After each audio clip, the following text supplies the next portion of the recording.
Absolutely. My name is David Shaw. I'm the Executive Vice President, Head of International and Content for the Ultimate Fighting Championship.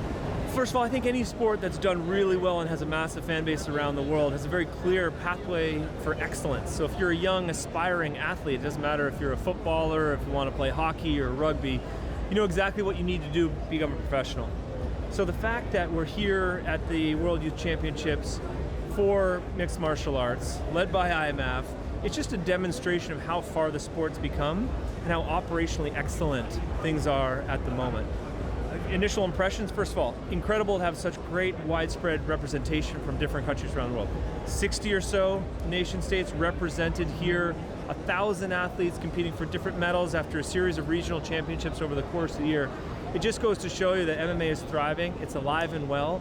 And again, if you are a young aspiring mixed martial artist, you come to these championships as a stepping stone to the next level of your potential career, or potentially just a way to stay healthy and learn discipline and good respect and hard work and all of these virtues that are important to be a successful mixed martial artist. I mean, listen, we love it. For selfish purposes, we love the concept of arriving in a destination and having a Super Bowl style event week, right? Where fans can come in and they can come and meet athletes in the city. They can attend different events like the weigh-ins or the open workouts. This is just an added element for us.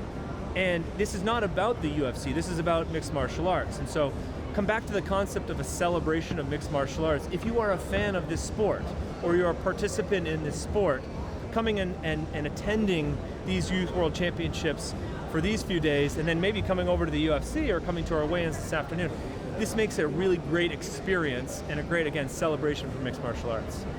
One of the things that I think goes through, an athlete will get going through, the IMMAF system is there's a lot more than just skills, right? We talked about the concepts of leadership and discipline and hard work. You look at where Amanda Ribas is now, and she's the most wonderful, extremely personable, she's hardworking, she's great in professional settings, in the octagon, and corporate settings outside of the octagon. So I think you learn a lot when you're an athlete and you're coming through the IMMAF system. I think the secondly, and this comes down to the technicality of the sport and hard skills, is what you have to endure to be successful at this level sets you up properly for success at the professional level. And she's a great example of that, as are many other athletes like Manuel Figueroa, for example. So I think with Amanda Ribas in particular, she's a great person that's obviously benefited from her experience throughout IMMAF, and we're lucky to have her in the UFC. Yeah, I think it's a good question. I haven't really thought about that, but when you go through some of the examples that I've just mentioned, we've talked about, I think the experience there and how capable they are in different settings once they get to the UFC is a direct kind of result of the rigor and the hard work that they had to go through during the early stages of their amateur and youth career.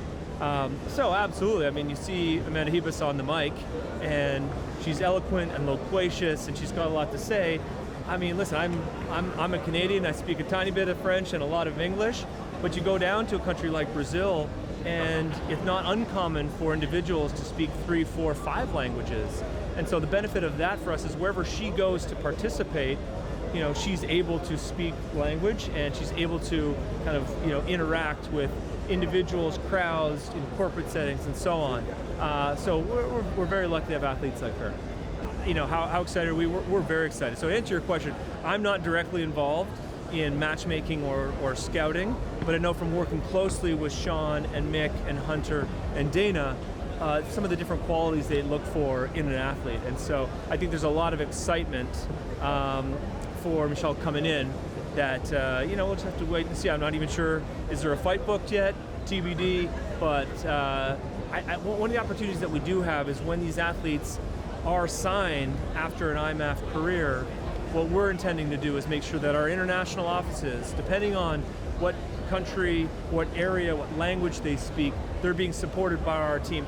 Honestly, no differently than any other athlete, but with particular emphasis on the history of that athlete coming into the UFC.